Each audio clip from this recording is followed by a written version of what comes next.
जी, तो इस वक़्त हम मौजूद हैं किसान इत्तेहाद के एहतजाज में। सुबह से ये किसान भाई निकले हुए थे यहाँ इस्लामाबाद के लिए और तकरीबन आज शाम को ये इस्लामाबाद पहुँचे थे। लेकिन इस वक़्त इनको ब्लू एरिया में पहुँचे हुए भी 4 से 5 घंटे गुज़र चुके हैं, लेकिन अभी भी इनके साथ मुज़ाकरात का कोई सिलसिला शुरू नहीं हुआ।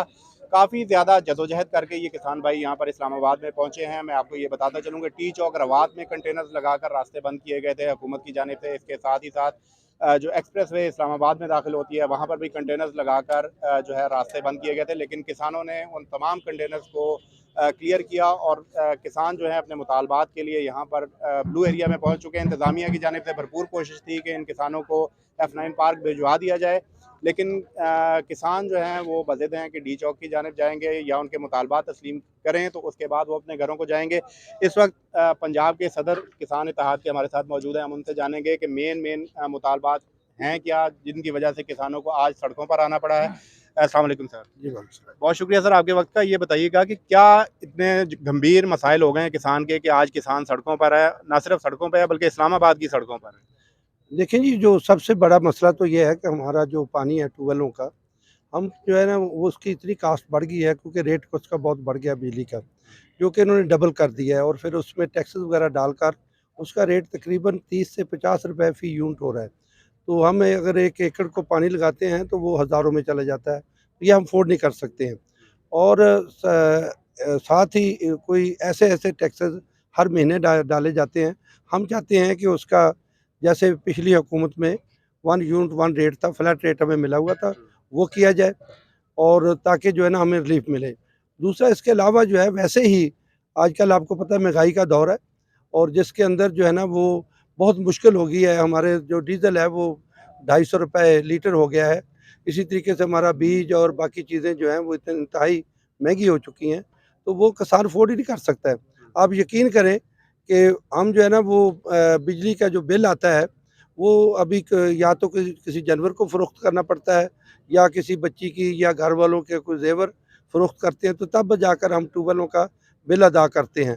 तो उसके साथ-साथ जो हमारे मसाइल हैं जैसे खाद है, तो 15,000 की डीएपी जब आप डालेंगे और 1 या 2 बोरी अभी आलू की काश्त आ रही है, उसमें एटलीस्ट वो 3 बोरी हमें डीएपी इस्तेमाल करनी पड़ती है। और यूरिया जो है वो मुझे समझ नहीं आ रही है इनके इस हुकूमत की कि ये जो यूरिया के ऊपर ऑलरेडी ये उसको सब्सिडी दे रहे हैं फैक्ट्रीज़ को। लेकिन उसके बावजूद वो एक तो महँगी कर रहे हैं डे बाय डे और वो दूसरा नायाब है। वो जब हम असल रेट पर लेने जाते हैं मेरा किसान, तो उसको मिलती नहीं है, लेकिन जब ब्लैक में लेता है 200-400-500 रुपए ऊपर करके तो उसको मिल जाती है। तो इस ये हुकूमत बिल्कुल जो है ना इस मसले में फ़ेल हो चुकी है।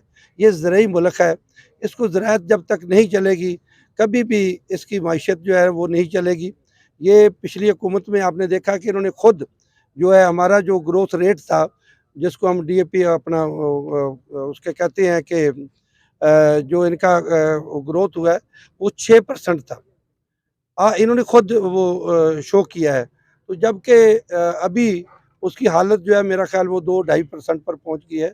ये खाद की जो बोरी है उस पर जो देते हैं, अगर वो 15,000 की है तो सब्सिडी देनी है तो 14,000 की ये हमें दे दें, प्रोवाइड कर दें। तो ये जो है ना डायरेक्ट सब्सिडी ऐसे ही मिलेगी और कोई तरीका नहीं है हमारे इनके पास।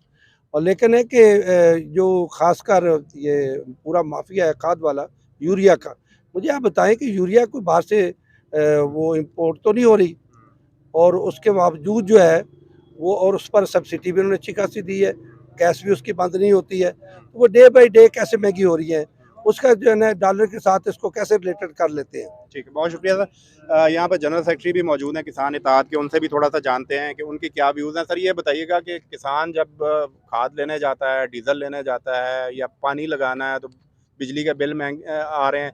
जब किसान की फसल आती है तो उसको रेट नहीं मिलता, क्या कहना चाहेंगे? जी पिछले 6 माह से जब से ये हुकूमत आई है पीडीएम की, तो बिजली की कीमतों में होशरुबा इज़ाफ़ा हो और खाद बीज के हवाले से अभी गंदम का रेट बढ़ाया और उसके साथ क्योंकि सीड तो जो अभी गंदम का जो बीज है, वो तो पिछले जो रेट पे वही खरीदा गया है। लेकिन इस दफ़ा उन्होंने इसके साथ उन्होंने वो बीज का रेट भी बढ़ा दिया है। और इनके पास एक बहुत बड़ी आसान सी सूरत हाल ये है कि वो उसके साथ अशिया की कीमतें भी बढ़ा देते हैं। ऐसा नहीं चलेगा। पाकिस्तानी कौम इतनी इस लायक नहीं है कि वो हर चीज़ की उसकी प्रोडक्शन में महँगी चीज़ें दो और उसके बाद उसकी जो फसल है उसको भी महँगे दामों बेच के और हुकूमत साफ हाथों में बैठ जाए। तो ये ऐसा नहीं चलेगा। हम ये चाहते हैं कि हमारे इनपुट रेट्स जो हमारे ज़रिए मदाखल हैं वो उनकी रेट्स कम किए जाए ताकि हम एक अच्छी रेट पे अपने कंज्यूमर को और उसमें हमारा कंजम्पशन का 80% हिस्सा हमारा खुद का भी तो है। अगर हम 70% या 80% आबादी हैं तो वो 80% हम खाते भी तो हम खुद ही हैं। तो हमारा ये मुतालबा है कि हमारी चीज़ों को जो ज़रिए मदाखल हैं वो कम किया जाए ताकि हम खुद एक सस्ती दामों चीज़ें खरीद भी सकें और अपने शहरी भाइयों को भी वो बेच सकें। अच्छा, मुतालबात आपके क्या हैं कि किसान का सर्वाइवल इस वक्त किस चीज़ में देख रहे हैं आप? जी, मेरा मेरा मुतालबा ये है कि जो ज़रिए मदाखल हैं जिनमें सबसे बेसिक चीज़ बिजली के बिल हैं। बिजली के बिल जो इस वक़्त जो आज से ठीक 3 महीने पहले जो 40-50 हज़ार का बिल आता था वो इस वक़्त 2.5 से 3 लाख रुपए का बिल आ रहा है। तो उस ये बहुत अहम चीज़ है। उसके साथ-साथ यूरिया की दस्तयाबी, बीज बहुत महँगा है और उसका खालस नहीं मिलता और उसके बाद डीएपी जो है वो 15,000 रेट। इस वक़्त अगर 15,000 आप डीएपी लेते हैं तो कोई भी फसल इस वक़्त कम से कम 2 डीएपी से कम नहीं होती और अगर हम उससे कम डालते हैं तो उसकी एवरेज कम होती है। इसलिए पिछले साल 2022 और 23 का आपको भी पता होगा कि 1600 अरब रुपए की इम्पोर्ट हुई है। अगर ये 1600 अरब में से सिर्फ़ 1600 अरब में से किसानों को सिर्फ़ 800 अरब दे दिया जाए, तो मैं आपको यकीन से कहता हूँ कि वो 1600 अरब रुपए भी बचेंगे और बल्कि 1600 अरब रुपए की अशिया भी हम एक्सपोर्ट कर सकेंगे। तो हमारा सबसे पहला मुतालबा ये है कि हमारे ज़रिए मुदाखल जो भी हैं, वो उसकी कीमतें कम की जाएँ।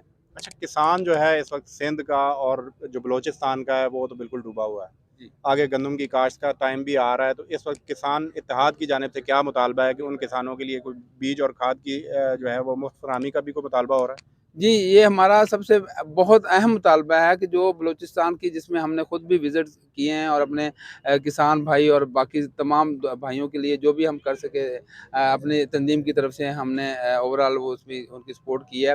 लेकिन हमारा सबसे बड़ा मुतालबा ये है कि उनको गंदम में और ये इतनी नेचुरली उनकी मदद होगी कि आप उनकी सिर्फ़ बीज और आप उनको सिर्फ़ बिजाई के लिए कुछ उनके सपोर्ट कर दे, गवर्नमेंट कर दे, तो एक तो किसान आपको भरपूर गंदम की जो बहरान आने वाला है खुराक का, उसमें वो किसान जो खुद पिसा हुआ है वो मुल्क को भी वो भरपूर गंदम देगा और दूसरा उसकी खुद की भी वो जो लॉसेस हैं वो पूरे हो सकेंगे। वरना गवर्नमेंट के पास इस वक़्त कोई और ऑप्शन नहीं है उन किसानों की सर्वाइवल का और उन किसानों की रिहैबिलिटेशन का। जी, बहुत शुक्रिया। यहाँ पर आप देख सकते हैं कि जितने भी किसान भाई हैं, सबके मसाइल सेम है। किसी का मसला ज़्यादा बिजली के बिल हैं जिनकी मोटर्स लगी हुई हैं, किसी का मसला खाद है कि सस्ती खाद नहीं मिल रही, सब्सिडी का मुतालबा किया जा रहा है और इन्हीं मुतालबात को लेकर जो है ये किसान भाई और जो मेन इनका एक मुतालबा ये भी है कि जो खाद में मिडल मैन का किरदार है उसको ख़त्म किया जाए ताकि किसान को एक ऐसा मैकेनिज़्म बनाया जाए कि सस्ती खाद जो है वो किसान को उसके डोर स्टेप पर मिल सके और सैकड़ों किलोमीटर दूर आकर किसान को यहाँ पर वफाकी दारुल हुकूमत में एहतजाज ना करना पड़े और किसान के पास इतना वक्त भी नहीं होता कि वो इतनी दूर आकर एहतजाज कर सके। मैं खुद ये समझता हूँ पर्सनली कि किसान उसी वक्त निकलता है कि जब चीज़ें उसके बस से बाहर हो जाती हैं। आज किसान उस नहज पर पहुंच चुका है कि किसान अपने घर की चीज़ें, अपने जानवर, अपनी ज़मीन बेचकर जो है अपने गुज़र औकात करने पर मजबूर हो चुका है। तो किसान को जो है जब तक रिलीफ नहीं दिया जाएगा, हमारे मुल्क में एग्री इम्पोर्ट्स जो हैं वो उनका सिलसिला जारी रहेगा। मज़ीद भी जो किसानों के मुतालबात के हवाले से हुकूमत के साथ भी जो मुज़ाकरात का सिलसिला होगा, उस हवाले से भी आपको अपडेट करते रहेंगे। इजाज़त दीजिए, अल्लाह हाफ़िज़।